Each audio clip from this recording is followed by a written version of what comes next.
mo kí gbogbo wa pé a kú dédé àsìkò yìí. Oore ọ̀fẹ́ Ọlọ́run yóò máa wà pẹ̀lú gbogbo wa. Mo ń fi àsìkò yìí mo fi ń kí bàbá wa Professor Adebanji Akintoye wípé ẹ kú ọdún, ẹ kú ìyèdún, happy birthday bàbá, ìgbà ọdún kan. Ẹ̀mí yóò ṣe ọ̀pọ̀lọpọ̀ ọdún láyé nínú àlàáfíà, àìkú tí ṣe bálẹ̀ ọ̀rọ̀, nínú ẹ̀mí gígùn tí sànyà, nínú ẹ̀mí gígùn tí tán ìṣẹ́ àti òṣì. Tó bá ṣe wá wù kí ẹ pẹ́ láyé tó bàbá, ẹ ní fojú sunkún ọmọ, ẹ ní fojú sunkún ọmọ, ẹ ní fojú sunkún ọmọ, bẹ́ẹ̀ lẹ̀ sì ní fojú sunkún ọmọ àtẹnubí àti ọmọ àtàbí bàbá ẹ ti dàgbà, bàbá ti ṣe 89 ní àná. Ká ní ìyá tèmi náà wọn ló lè di àkókò ìláyé ni, ṣé bínú tèmi náà ò bá dùn, àmọ́ kádàrá kò jẹ́ kí ìyá tèmi náà lè pẹ́ tó báyìí. Ó ní jẹ́ pé gbogbo àwọn ènìyàn tí Ọlọ́run bá fún ní ẹ̀mí gígùn tí wọ́n bá pẹ́, ó yẹ ká kí wọn, ká yìn wọn, ká gbóṣùbà fún wọn pẹ̀lú iṣẹ́ takuntakun tí wọ́n tún ń ṣe. Pẹ̀lú ọjọ́ orí bàbá yìí, pẹ̀lú ipò tí bàbá yìí wà, pẹ̀lú ipò wọn, pẹ̀lú ọjọ́ orí wọn, wọ́n tún sì dúró wípé àwọn gbọ́dọ̀ rí pé ìran Yorùbá gbọ́dọ̀ bọ́ kúrò lóko ẹrú. Àwọn gbọ́dọ̀ rí pé ìran Yorùbá gbọ́dọ̀ ní ìtúsílẹ̀. Àwọn gbọ́dọ̀ rí pé ìran Yorùbá a gbọ́dọ̀ ní òmìnira tí ṣe títí tara wa. Àwọn mélòó ni wọ́n wà ní irú the age of this man tí wọ́n ní irú the same mindset láti rí pé àwọn èèyàn wọn ń jìyà, àwọn èèyàn wọn ń suffer, àwọn sì gbọ́dọ̀ lo ipò àwọn àti ẹ̀mí gígùn tí Ọlọ́run bá fún àwọn láti rí pé àwọn yọ àwọn èèyàn wọn kúrò lóko ẹrú. Ọ̀pọ̀lọpọ̀ àwọn èèyàn láwùjọ, lẹ́ẹ̀kan láwùjọ tí wọ́n tún ní fún àti wọ́n ní ìkànnà ni wọ́n ń bẹ tí ọjọ́ orí wọn gan wò tí ìtú ọjọ́ orí bàbá Banji Akintoye, tí mímọ̀ yan wọn láwùjọ gan wò tó ti Professor Banji Akintoye, tí jíjẹ́ ènìyàn wọn láwùjọ gan wò tó ti Professor Banji Akintoye. Bẹ́ẹ̀ sì ni àwọn kan tún wà tó jẹ́ wípé ọjọ́ orí wọn ò tó ti Professor Banji Akintoye, ṣùgbọ́n mímọ̀ yan wọn láwùjọ ó ju ti Professor Banji Akintoye lọ. Mímọ̀ yan wọn lẹ́bí lára láwùjọ ní government level ó ju ti Professor Banji Akintoye lọ. Ṣùgbọ́n tí wọ́n lò ó láti lè fi ṣàánú ọmọ Yorùbá, tí wọ́n lò ó láti lè lò ó fún ìran Yorùbá kí ìran Yorùbá ó lè bọ́ kúrò lóko ẹrú, tí wọ́n ò lo àwọn àǹfààní tọ́lọ́run bá fún wọn yìí, tí wọ́n ò rí gẹ́gẹ́ bí ọ̀nà kan tí àwọn lè gbà san padà fún Professor Banji àti gbogbo ìran Yorùbá. Ó dàbí ẹnìkan tó sọ wípé ọmọ wa ló wà ń bẹ̀, lóòótọ́ ọmọ wa ló wà ń bẹ̀, ṣùgbọ́n ṣé n tọ́mọ wa ń ṣe ń sìn yìí, ṣé n tó lè ṣe àǹfààní fún ìran Yorùbá ni? A gbọ́dọ̀ kọ́kọ́ ronú wípé níbo ni wọ́n ti bí wa ná before any other thing. Ìwọ tó jẹ́ Kristẹni, ìwọ tó jẹ́ Mùsùlùmí, wo àwòkọ́ṣe àwọn ànábì wọ̀nyí, wo àwòkọ́ṣe àwọn òjíṣẹ́ wọ̀nyí, wo àwòkọ́ṣe ànábì Muhammad sallallahu alaihi wasallam. Kí ló dé tí ànábì ò ṣe transfer Mecca lọ sí Medina? Torí pé ní Mecca tí wọ́n ti bí gan, wọ́n lè kúrò ń bẹ̀, wọ́n gba ẹ̀sìn Islam lọ́wọ́ ẹ̀, ó ní láti ṣe àtìpó lọ sí ìlú bòmíì tí ṣe Medina. Ibẹ̀ ni ó ti rí Islam ṣe dáadáa. Àmọ́ nígbà tí àǹfààní ẹ̀ máa dé, ó padà wá sílé. He first think about his own people first. Ó kọ́kọ́ ronú nípa àwọn ẹbí ẹ̀ first pé àánú kìíní yóò gbọ́dọ̀ kúrò ń bí. Extension ló wá gbé lọ sí Medina. Tẹ́ bá lọ ṣe hajj lónìí, it is not compulsory to get Medina. No, yomi pa jiyan ó ti pé. Tí ẹ ò bá dé Medina, hajj yín ti pé pérépéré. Why tí o ṣe gbé part of Mecca kó ló ń gbé lọ síbẹ̀? Because ó believe pé this is my people, I have to satisfy them. Òun náà ni tí bàbá Akintoye ṣe ń sọ pé àwọn èèyàn mi ní mo ń láti fi ara sìn wọ́n, àwọn èèyàn mi ní mo ń láti sìn wọ́n. Bàbá yìí wọ́n tún sì ń sìn wá at age of 89 years. At age of 89 years, màmá ti clove at age of 90 years.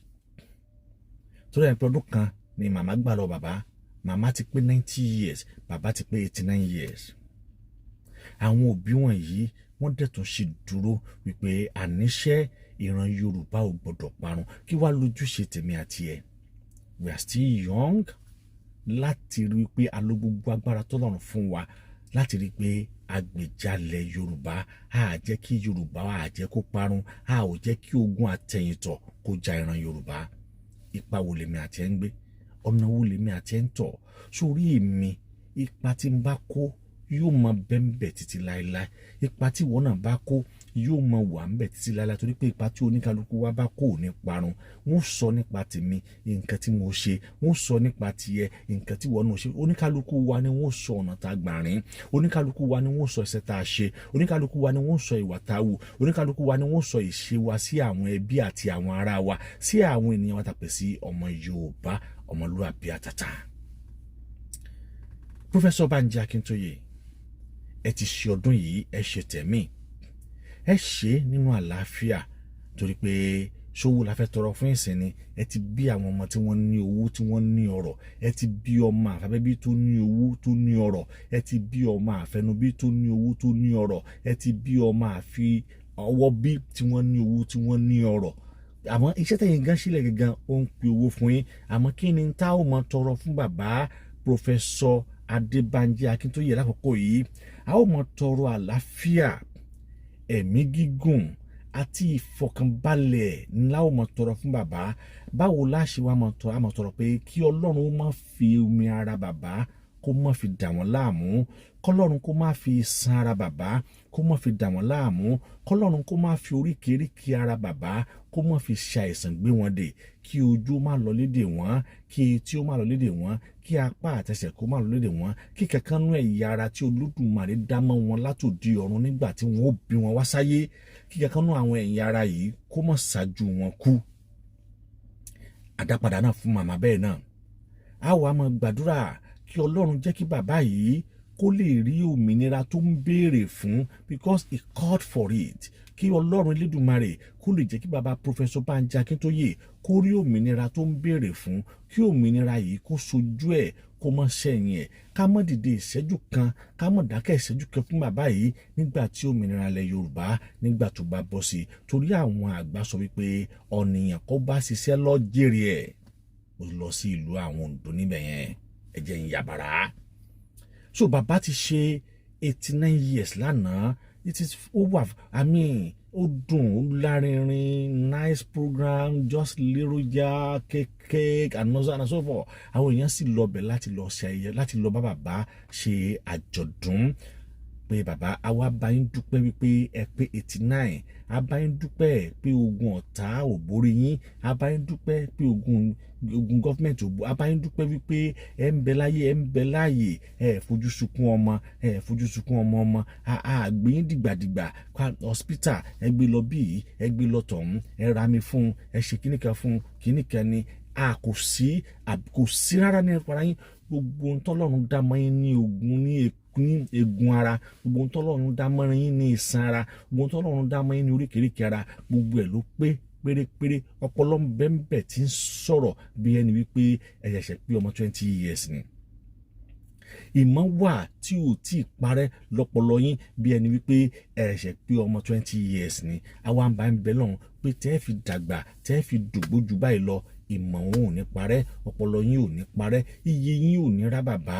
Ẹ máa ṣe lójú àwọn ọ̀tá, ẹ máa ṣe lójú àwọn ọ̀rẹ́, ẹ máa ṣe lójú abínibí, ẹ máa ṣe lójú abínitán, ẹ máa ṣe lójú abínidá, ẹ máa ṣe lójú abínigbà, ẹ máa ṣe bàbá.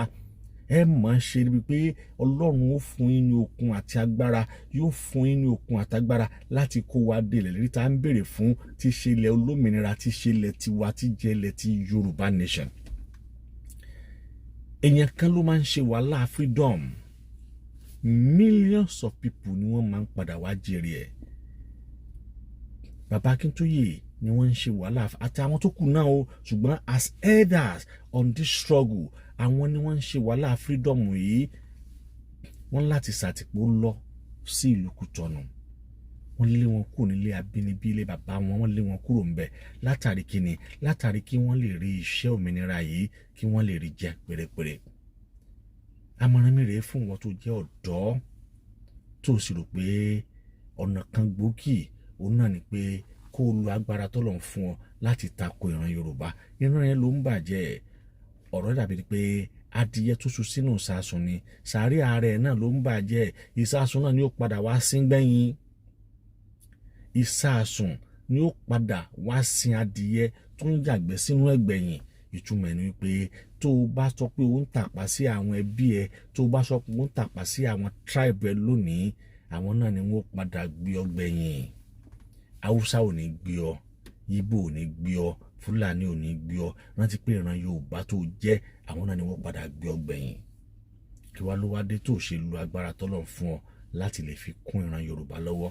Ẹ jẹ́ ká jọ wo fídíò kékeré yìí, ibi ayẹyẹ tí wọ́n ṣe fún bàbá Banji Akintoye, níbi tí wọ́n ti ń kí wọn pé happy birthday bàbá. Wọ́n gé àkàrà òyìnbó, ilé tá a mọ̀ sí kéèkì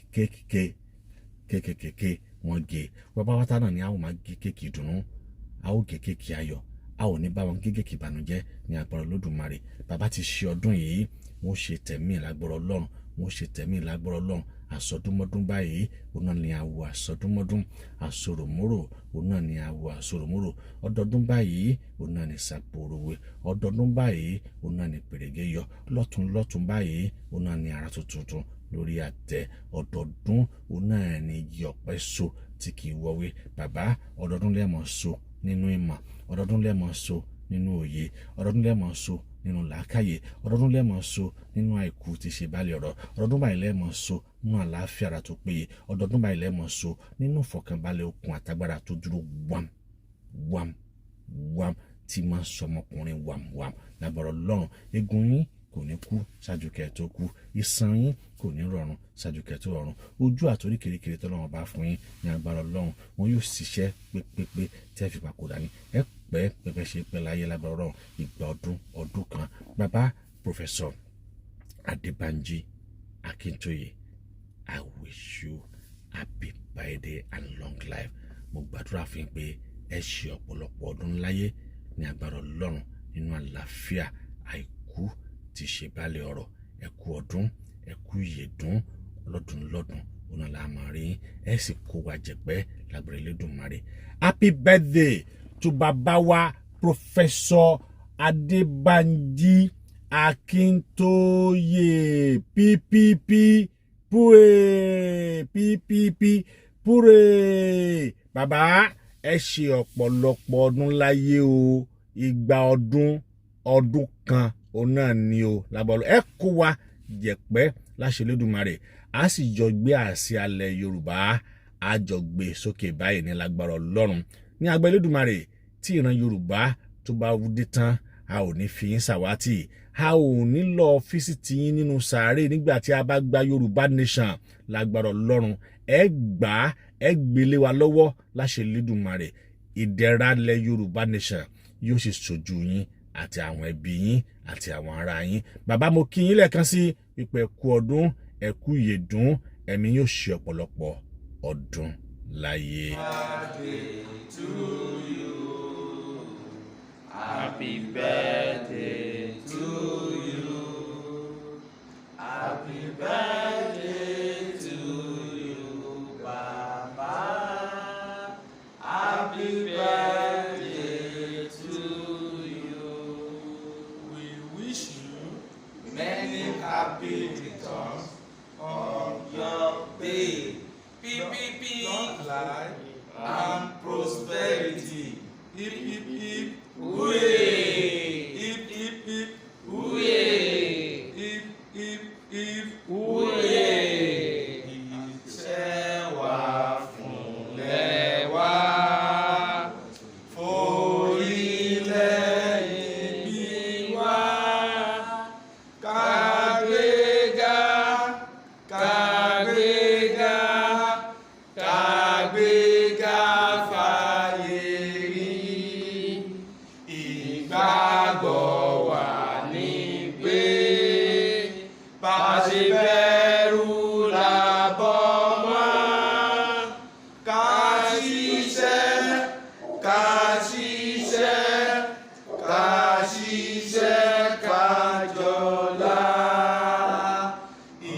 ìṣọ̀kan àtòmìnira ni ẹ jẹ́ ká máa lépa tẹ̀síwájú fọ́pọ̀ ire àtòhun tó dára.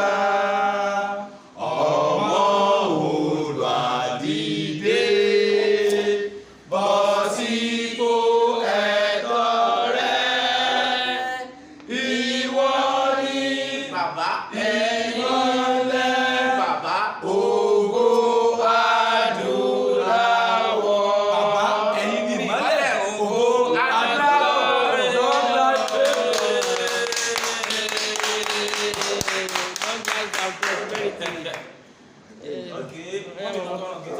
ẹ̀yin ni ìmọ́lẹ̀ ògo adúláwọ̀.